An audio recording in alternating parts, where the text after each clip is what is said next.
If you accepted my challenge last session, for the last 2 weeks, you've been consciously thinking about your hunger sensations each time you sit down to eat. Did you notice different sensations that allows you to identify if you're really hungry or experiencing false hunger?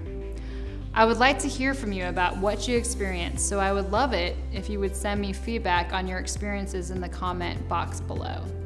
Can you identify false hunger? Are you unsure? Let me know and I can offer more guidance if you need it. So today, we are going to try to understand more about what true hunger is in order to not eat when we have false hunger. We are going to talk about things that can cause false hunger and take away some strategies for dealing with it.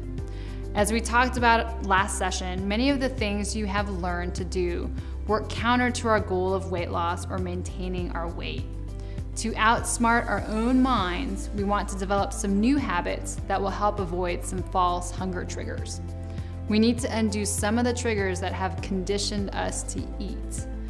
Along with hormonal signals, your brain needs visual feedback to help it decide when to stop eating. Visual feedback such as how much food on a plate can help with stopping eating sooner.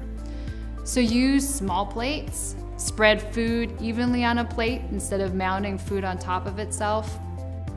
One habit to work on is to not clear your dishes away between courses, especially if they contain evidence of what was once on them. For example, if you were eating chicken wings and you had the bones, don't just immediately take it away from your plate, just leave it there so that you know how much you ate.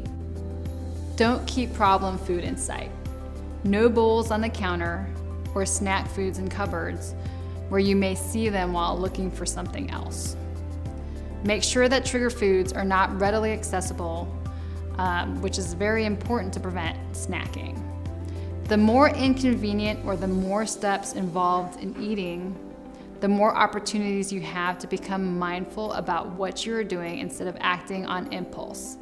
So keeping food out of the house, so you have to go to the grocery store to buy them, is important to prevent mindless eating of them. One thing that is really worth understanding is the myth of quote-unquote health food labels. Even though food may be labeled as healthy, it is important to read the actual gram amount of food in them. For example, some of these foods that we get from the grocery store say, it's high in fiber as a claim, which is actually 20% or more of the daily value of fiber, which comes out to about 5 grams.